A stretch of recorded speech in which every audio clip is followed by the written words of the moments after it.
ആദരങ്ങൾ ഉഗ്രപ്രതാപവനായ കാർൽസ്മാൻ ചക്രവർത്തിയുടെ ദർബാർ.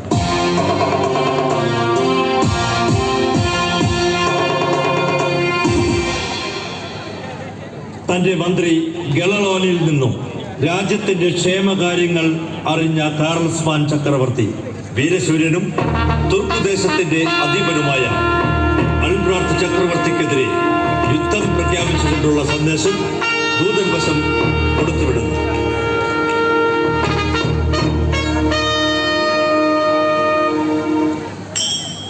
എങ്കും പൂക്കൾ ചിറയുന്ന പൊങ്കും